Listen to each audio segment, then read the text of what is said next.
Rekan-rekan dunia perpetaan, selamat datang di Kanal Peta, kanal yang akan menyajikan masalah-masalah yang berkaitan dengan peta. Kanal ini dibuat untuk masyarakat perpetaan, khususnya mahasiswa yang sedang mengambil kuliah perpetaan atau kartografi, para pembuat peta, para pemerhati peta, dan para pengguna peta.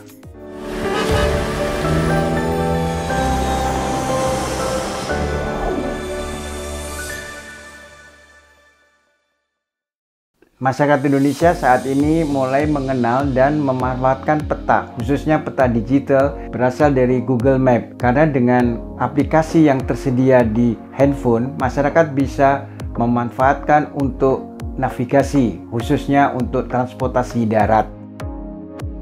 Pada episode pertama ini, saya akan menjelaskan tentang peta, mulai dari perlunya peta, karakteristik peta, prinsip peta, cara pembuatan peta, sampai dengan jenis peta. Peta itu adalah suatu data dan informasi muka bumi dalam satu dokumen.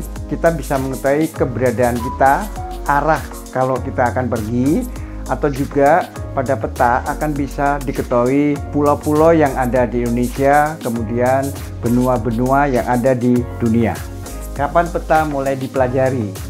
Sebaiknya peta mulai dipelajari sejak siswa duduk di sekolah dasar. Anak didik sekolah dasar sebaiknya sejak dini diajarkan membaca peta yang benar serta memahami isinya, sehingga mereka bisa membuat anak didik senang pada peta. Perlu dibuat atlas anak-anak. Pada sejumlah negara, mereka mempunyai peta anak-anak yang menggambarkan letak atau lokasi dari binatang-binatang yang ada di negara tersebut. Peta sebaiknya dipelajari sejak siswa duduk di sekolah dasar.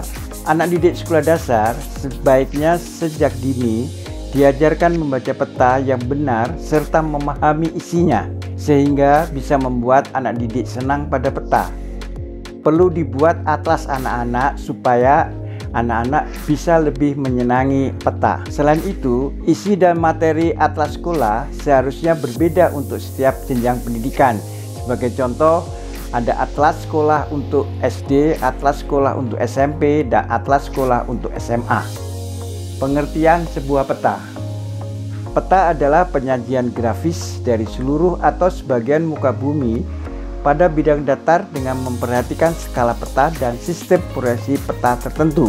Peta yang merupakan data dan informasi muka bumi disajikan melalui seleksi, pemilihan, generalisasi sesuai dengan maksud dan tujuan dari sebuah peta. Pada gambar dapat dilihat suatu lokasi atau suatu tempat di muka bumi yang mempunyai beda tinggi. Pada peta digambarkan sebagai garis-garis kontur yang mempunyai angka ketinggian. Pada gambar sebelah kanan itu adalah bentuk dari peta rupa bumi Indonesia skala 1/25.000. Untuk dapat menjadi data dan informasi yang baik, ada sejumlah prinsip peta yang perlu diketahui. Yang pertama, peta menyatakan posisi atau lokasi suatu tempat pada muka bumi. Pada peta akan diketahui atau setiap titik pada peta mempunyai koordinat X dan Y atau lintang dan bujur serta tinggi suatu tempat dari permukaan air laut rata-rata. Kedua, memperlihatkan pola distribusi fenomena alam dan buatan manusia. Pada peta dapat dilihat unsur transportasi yang diwakili oleh jalan, unsur perairan yang diwakili oleh sungai, dan unsur topografi yang diwakili oleh relief. Ketiga, merekam dan menyimpan data serta informasi muka bumi. Dilakukan dengan cara merekam dan menyimpan data yang diperoleh di lapangan, baik melalui pengukuran langsung ke lapangan, pemotretan udara, atau penggunaan citra satelit. Selain prinsip utama peta, peta mempunyai suatu karakteristik, yaitu 1. Peta disajikan pada bidang datar dalam bentuk 2 dimensi yang merupakan hasil transformasi matematik. Kedua, peta merupakan bentuk reduksi dari keadaan sebenarnya. Penyajian peta adalah merupakan reduksi dari keadaan sebenarnya melalui skala peta. Ketiga, pada penyajiannya mengalami suatu proses generalisasi sehingga tidak semua informasi dapat disajikan.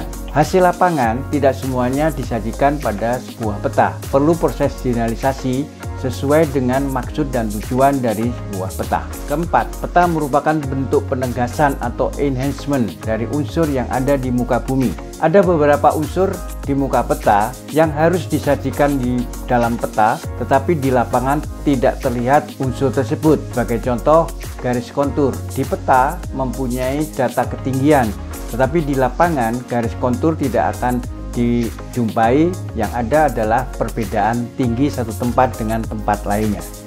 Hal berikutnya yang perlu diketahui dari peta adalah fungsi peta. Peta memperlihatkan posisi atau lokasi global.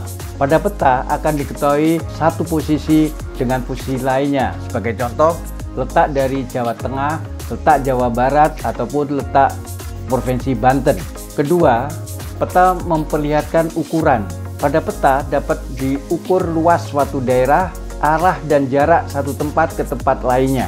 Ketiga, memperlihatkan bentuk atau unsur muka bumi. Pada peta bisa dilihat bagaimana bentuk Provinsi Jawa Barat, bagaimana bentuk kawasan hutan, daerah persawahan, dan unsur-unsur lainnya yang mempunyai suatu batasan. Terakhir, peta mengumpulkan serta menseleksi data informasi muka bumi. Hasil lapangan tidak semuanya disajikan pada sebuah peta. Perlu diseleksi sesuai dengan maksud dan tujuan dari peta tersebut. Berikut adalah kegunaan peta. Kegunaan peta antara lain untuk mengetahui lokasi dan sumber daya alam muka bumi di suatu daerah, maka dibuat peta geologi. Untuk pembuatan perencanaan pembangunan baik dalam skala kecil maupun skala besar. Sebelum dilakukan perencanaan dan pembangunan suatu rencana tata ruang wilayah, perlu terlebih dahulu diadakan peta atau dibuat peta topografi. Pada peta topografi tersebut dibuat peta rencana tata ruang wilayah. Selain itu, peta juga digunakan untuk pembuatan perencanaan pembangunan jalan, yaitu dengan memanfaatkan peta topografi yang ada dibuat peta rencana jalan. Dan yang terakhir, peta juga digunakan untuk pembangunan sistem informasi geografis. Dari peta yang ada, maka akan dibuat layer-layer untuk pembangunan sistem informasi geografis. Bab berikutnya adalah objek pada muka bumi. Pada suatu peta, objek muka bumi diperlihatkan dalam bentuk pertama garis. Garis pada peta itu mewakili misalkan garis pantai, sungai, dan batas suatu area. Kemudian bentuk titik yang mewakili suatu lokasi, suatu tempat, misalkan lokasi suatu kota. Ketiga, dalam bentuk luasan, suatu bentuk yang mempunyai batas suatu tempat. Terakhir, permukaan dalam bentuk 3 dimensi. Untuk mendapatkan peta, maka dilakukan proses pemetaan. Proses pemetaan terdiri dari 3 tahapan, yaitu tahapan pengumpulan data, pengolahan data, dan penyajian data. Bisa dilihat pada gambar, pengumpulan data dilakukan untuk mendapatkan koordinat di lapangan, apakah itu dengan pengukuran GPS ataupun pengukuran lainnya. Kemudian dilakukan pemotretan udara untuk mendapatkan area atau daerah yang akan dipetakan. Dari hasil pengumpulan data di lapangan dan pemotretan udara, maka dilakukan pengolahan data untuk bisa disajikan dalam bentuk peta. Tahap terakhir adalah dilakukan tahapan penyajian atau visualisasi peta.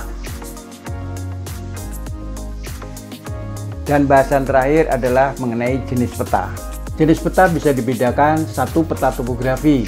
Peta yang menyajikan semua unsur yang ada di muka bumi. Unsur yang disajikan adalah sesuai dengan maksud dan tujuan dari peta tersebut dan juga dari skala peta yang diinginkan. Bentuk peta topografi bisa dalam bentuk peta garis dan juga peta foto. Kedua, peta tematik. Peta tematik adalah peta yang menyajikan unsur-unsur sesuai dengan tema dari peta tematik tersebut. Pada gambar, nampak peta isu lain, yaitu peta yang menyajikan area dari kondisi temperatur suatu daerah. Kemudian peta alir adalah peta yang menyajikan frekuensi suatu penerbangan dari satu tempat ke tempat lainnya. Ketiga, chart. Chart adalah peta yang digunakan untuk navigasi, khususnya untuk navigasi laut, yaitu nautical chart, dan navigasi udara, yaitu aeronautical chart. Demikian penjelasan episode pertama yang berkaitan dengan masalah peta. Untuk lebih jelasnya, bisa dilihat pada buku kartografi dan blog kartografi sesuai dengan deskripsi yang ada di bawah. Terima kasih pada rekan-rekan perpetaan. Sampai berjumpa pada episode berikutnya.